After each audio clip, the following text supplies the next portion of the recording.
Hello and welcome to Grand Prix Xi'an coverage for the MSEM format. Today we're watching the first round 2 match between Fluffy Deathbringer on black-green tokens and Sushike, who is on black-green graveyard aggro combo. So essentially this matchup is kind of a toss-up as far as I know. Sushike has an infinite combo which Fluffy does not have any good way of interacting with, both main or post board, to my knowledge. However, the rest of Sushike's deck is essentially like an all-in aggressive recursive deck, so Fluffy might be able to just get there by getting a bunch of tokens, getting a bunch of pump spells, and Sushike at that point can't attack through profitably, while Fluffy can then just continue to flood the board, and then once they have board advantage, just kill Sushike.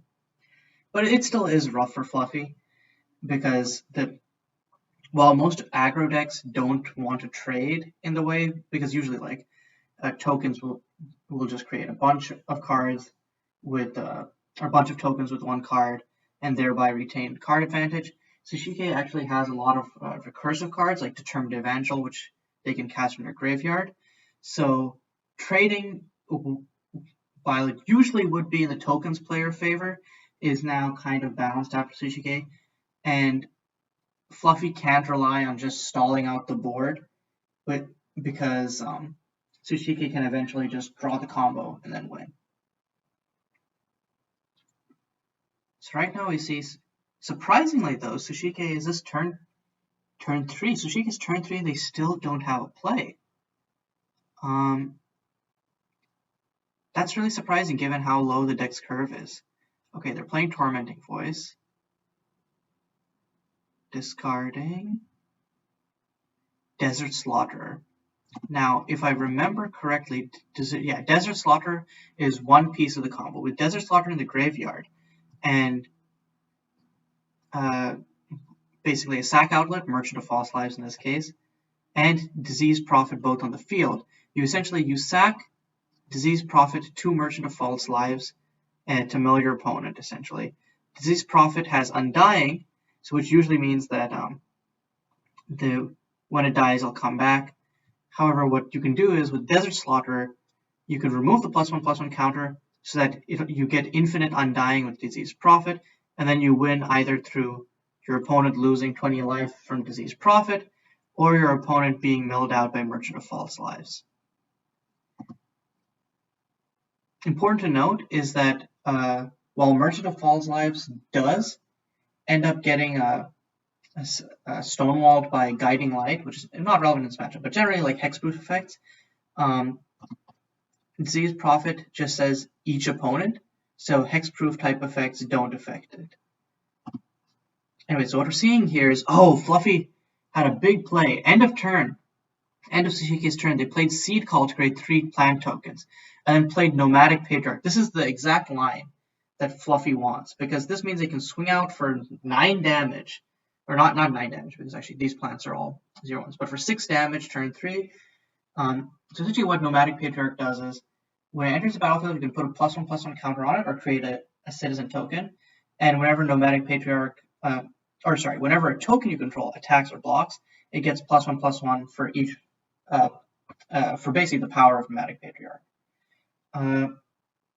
So Nomadic Patriarch is one of the 2 creature-based pump spells in Fluffy's deck, the other being Daisy, Heart of Chasmak. So basically, this is exactly what Fluffy wants. They want Sushike to try and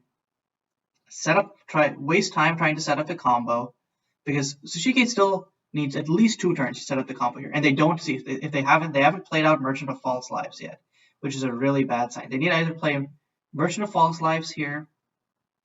Well, actually, they might be able to still draw land and Merchant of False Lives, and then play Merchant of False Lives, and then need to play Disease Prophet next turn, because right now on the board they are not winning this in an aggro thing.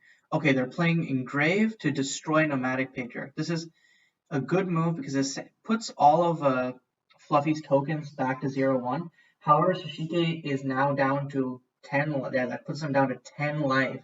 So if Fluffy just goes, if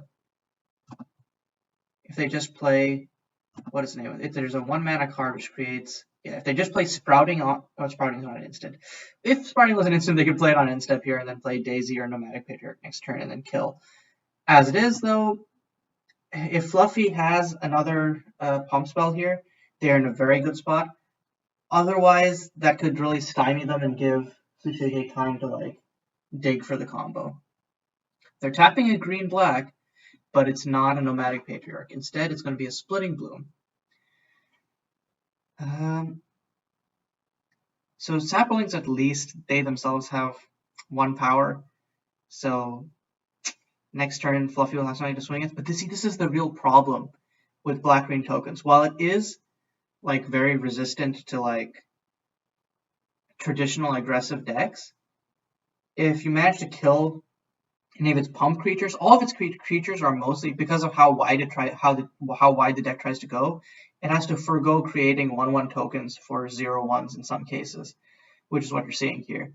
So, and Splitting Bloom, you have to play some non-aggressive creatures like Splitting Bloom, which ends up overall not boding well for your deck in the long term if they kill your pump creatures.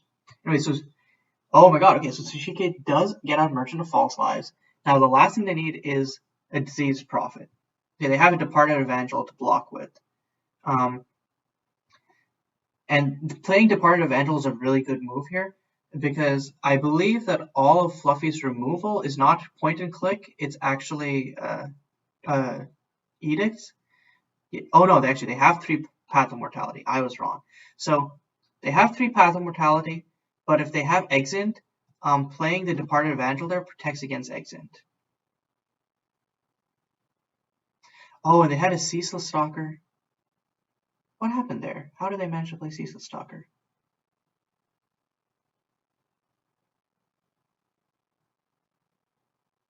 Okay, and see, Fluffy did have Exeunt. They did not have Path to Mortality. I'm not quite sure how they managed to bring back Ceaseless Stalker. I'll have to look into that.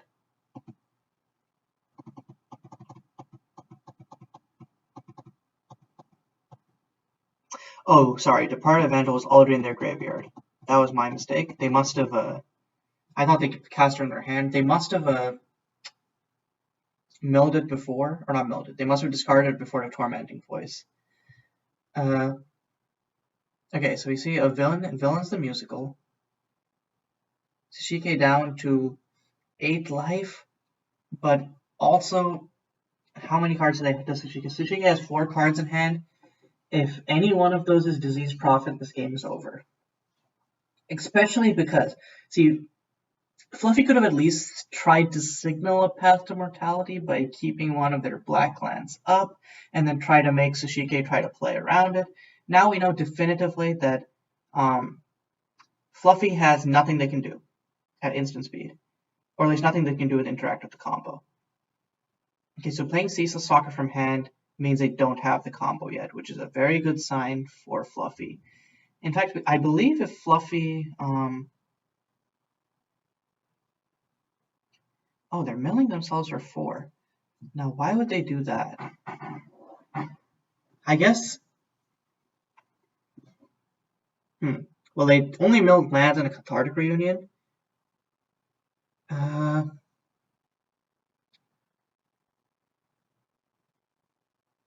Okay, so they get Departed Evangel back. I'm actually not quite sure why they're milling themselves. What are they trying to find here? Are they trying to find more Ceaseless Stalkers? Is that what it is? Or like, I guess Shikai Revenants.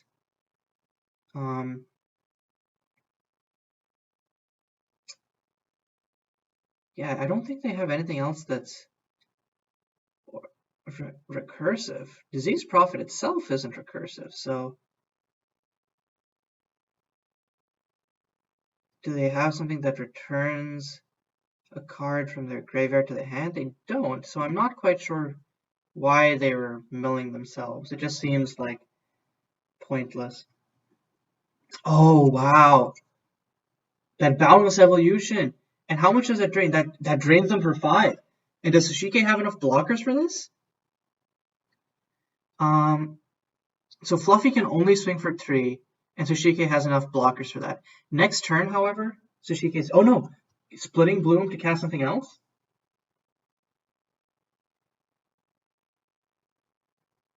And that's it! Sushike just got drained out. And game 1 goes to Fluffy. Sushike just couldn't assemble the combo. Like, it was weird because Sushike was just kind of... They were discarding, they were digging and digging, but they just didn't find anything of value. And though they did have the removal for Nomadic Patriarch, Sushike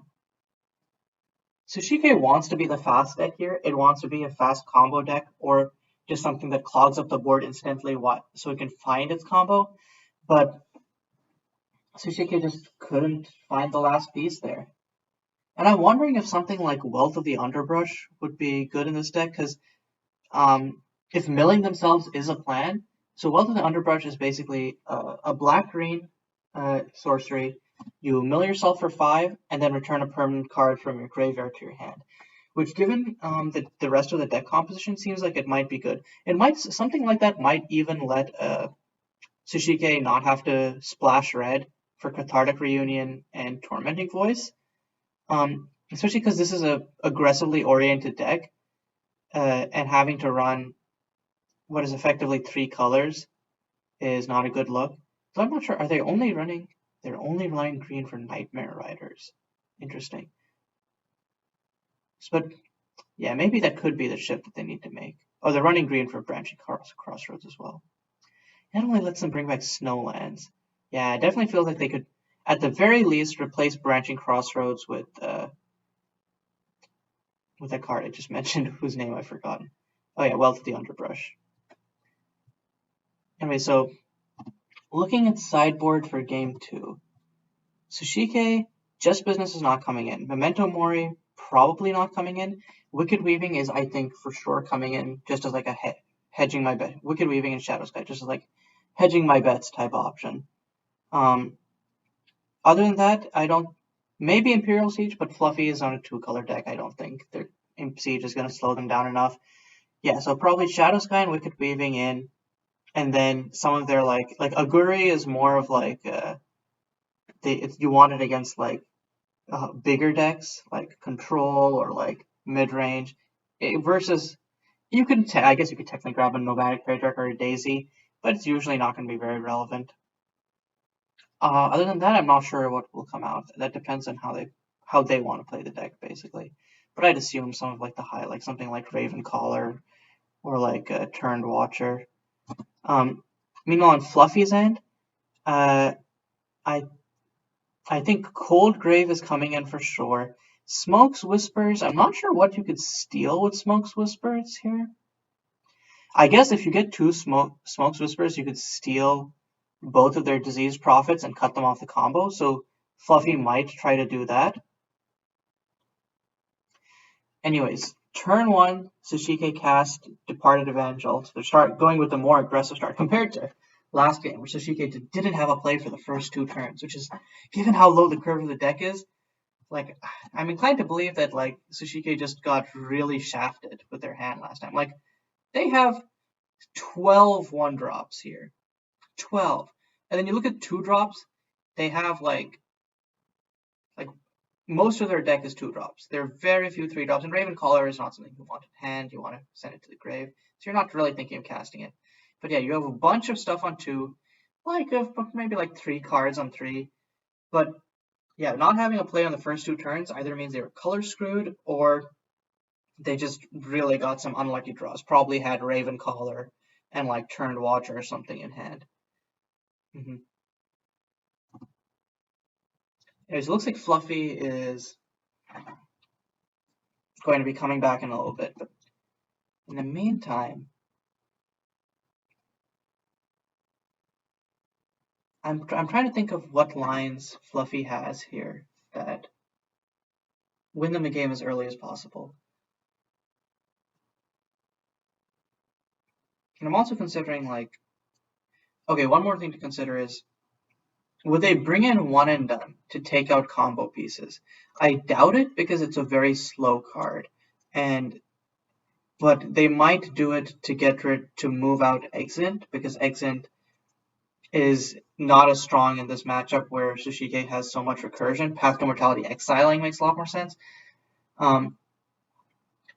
And one and done you can use to kill the non-recursive creatures like Merchant of False Lives, and then you just force them to play aggressive drops into your big beefy tokens. I think Splitting Bloom, some number will be coming out maybe. It is a good blocker though, so maybe since they're thinking I don't need to be they might. I'm not sure what they'd pull out actually. I'm trying to think now. Maybe some number of Dark Bargains since they want to go fast. Probably one Daisy. Sparios gets them through like a bad board state, so I think they'll keep that in. But yeah, I can't see keeping in 4. I think 4 Splitting Bloom is probably, despite it being a good blocker, I think it's probably a mistake right now. And if not Splitting Bloom, then you got to take out some of your token producers. Okay. Oh, and I was wrong. So they did. Okay. So Fluffy did keep Dark Bargains in at least some number, and they started off turn 1 with that. What did Sushike play turn 2? Okay, they played Branching Crossroads, and they didn't mill any.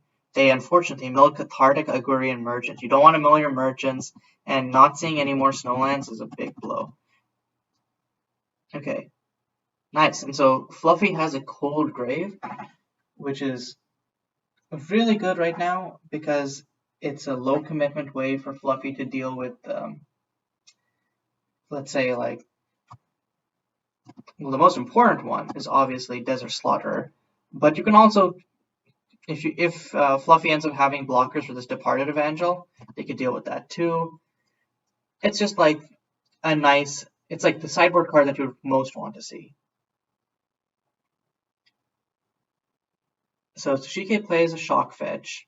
I think they're probably going to try and fix for red here.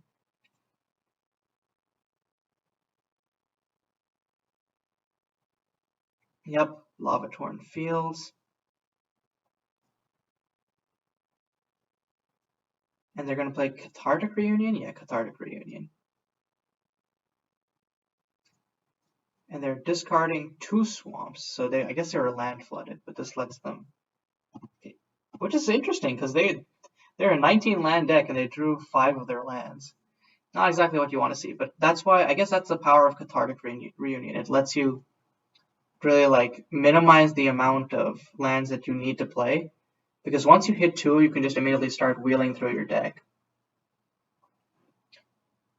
Yeah, right now Fluffy is really on the back foot. Oh, another Departed Evangel.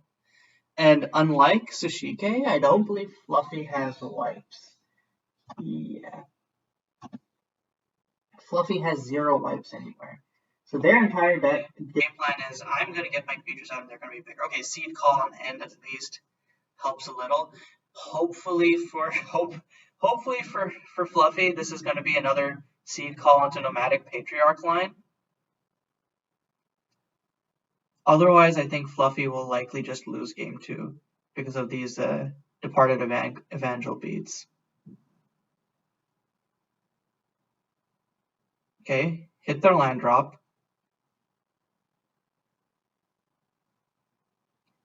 And that's a black and a green. Is that Nomadic Patriarch? It is. So now Fluffy can be like, actually, no, I have the clock. Of course, the issue here is, oh no, actually, so what Fluffy can do here is, since they have 1 mana up, they can swing in. If Sushike chooses to block this Departed Evangel, they can go to second main, sack Coldgrave, and exile. So yeah, I guess Sushike recognized that line. So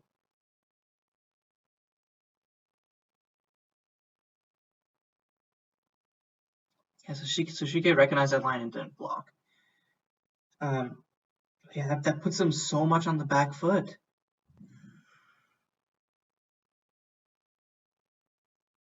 Okay, they're tapping out 3. Oh, for Nightmare Riders. Okay, so on one hand, Nightmare Riders profitably blocks a token, it kills it. On the other hand, you really want it in your graveyard because its main purpose in this deck is to be like a pseudo dredger. So now it's kind of just a race of, can Fluffy like go wide enough and kill Sushike first? I think depending on what Fluffy, if Fluffy has, they're playing Grim Bastard, they're untapping it? Nope, okay, they're playing it tapped. Is this another Nomadic Patriarch? Oh my god, that's the strongest line Fluffy has. And this is insane. Fluffy can now swing out for 12 damage. Sushike has to block. Actually, Fluffy just wins here, don't they? Yeah, Fluffy just wins. Oh no, does attacking with Nomadic... How does Nomadic Patriarch getting blocked interact with the power and toughness? I don't know. But anyway, Sushike is down to 2. And they don't have blockers for next turn. Okay, they're paying 1, and they're exiling. Okay, they're gonna exile the Dredger. Oh, was Coldgrave changed? I think Coldgrave might have been changed. Let me check online on the site. Yes, it was. Okay, so Coldgrave now exiles all cards in graveyard, which makes it a lot better than just exiling 1. So now Sushike doesn't get to dredge, and basically just loses unless they have Shadow. Oh, they have. Yeah, they did not have Shadow Sky or Wicked Weaving. So Fluffy takes it. So Fluffy did miss the Patriarch line, so it wasn't just a weird interaction. So good games to both players. Fluffy takes a 2-0 over Sushike. I'm gonna see if we can get either of them in for.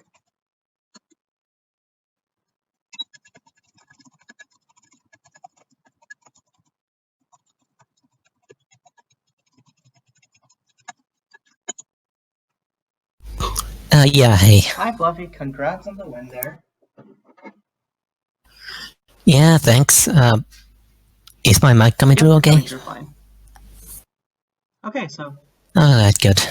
So, first of all, I just wanted to ask you, what did you think of this matchup going in, and how did it end up playing out compared to that? Oh, I didn't actually look at any of the decks beforehand. Okay.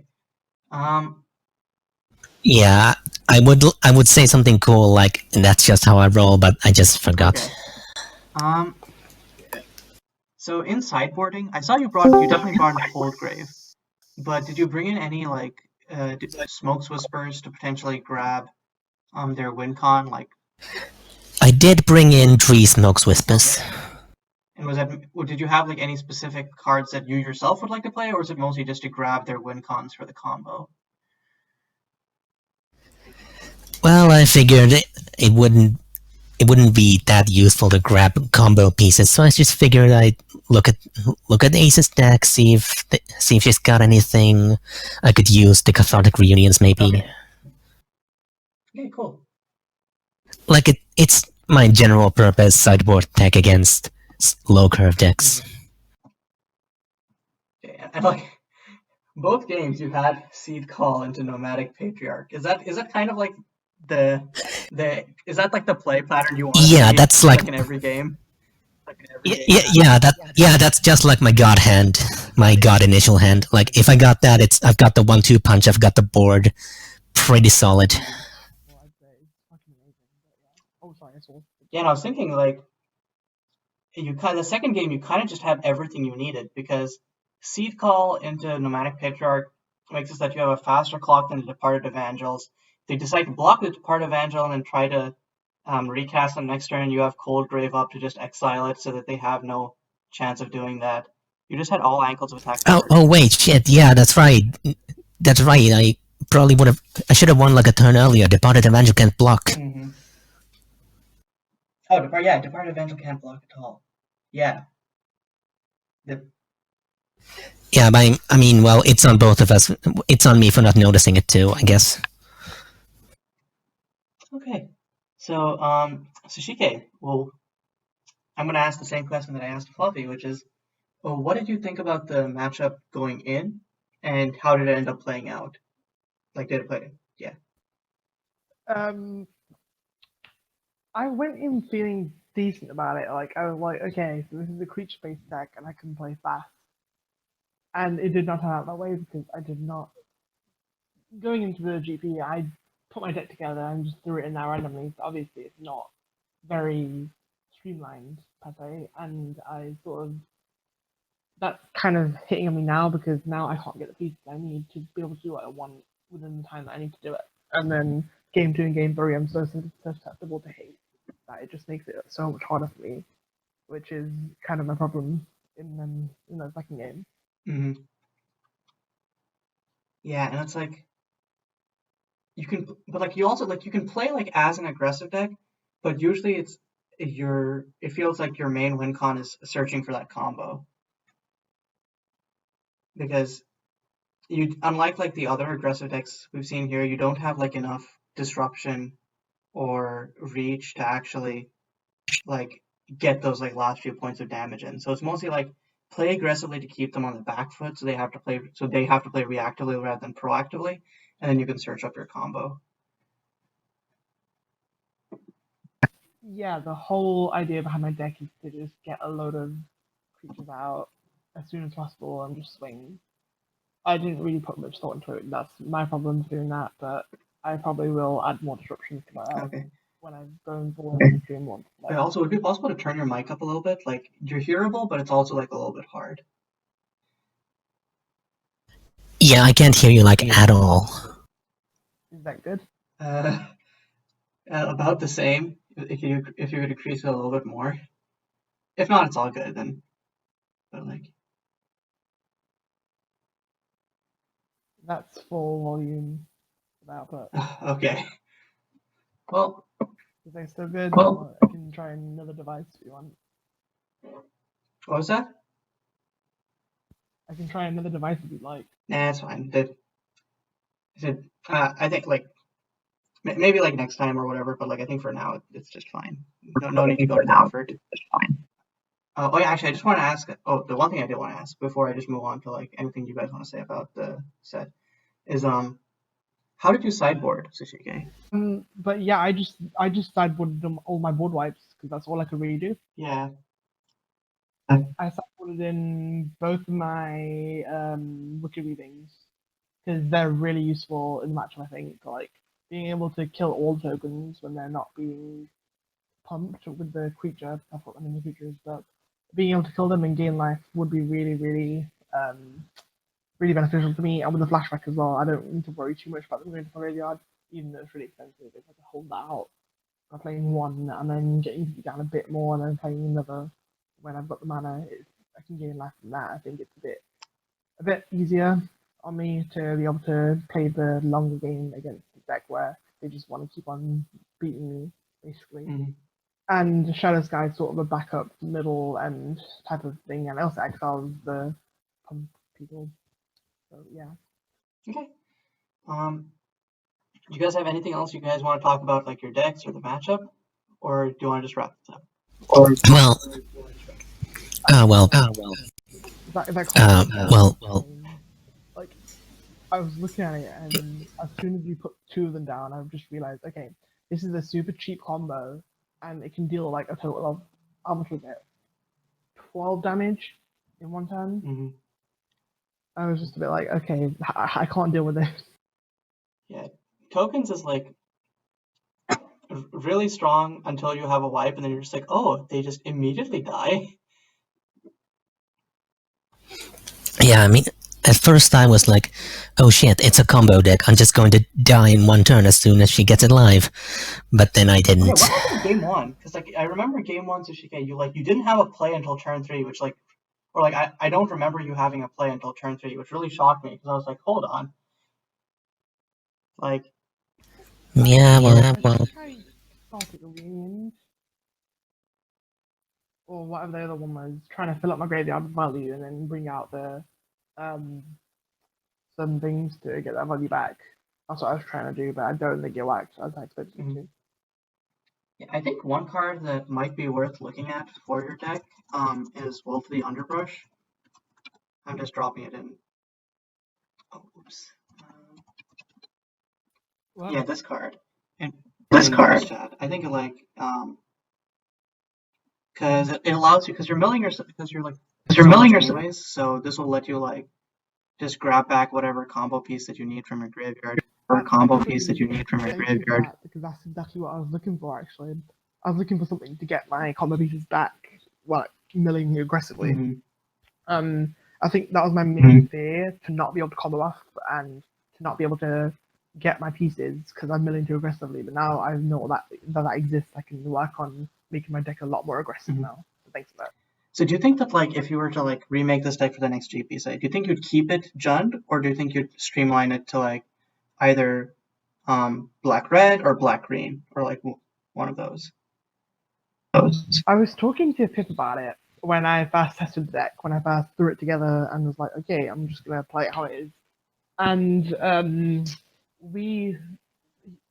Pip told me that it should be more Sultai based rather than Jund based, but I'm quite liking how aggressive Jund is.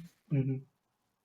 It quite really does fit my playstyle, I'd say. So I think I might keep it Jund and try and work on the consistency of the deck rather than making it more aggressive rather than trying to work on the more explosive part of the deck. Because if I can get my pieces out earlier and use them rather than coming off as soon as possible, use the pieces that I've got to make it more aggressive, that could probably work better than just trying to combo off. That's not very streamlined. Mm-hmm. Okay.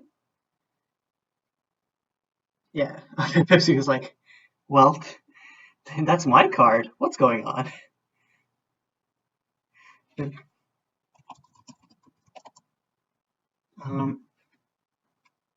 cool. Yeah, I don't have any other questions. So, you guys have anything else you want to say?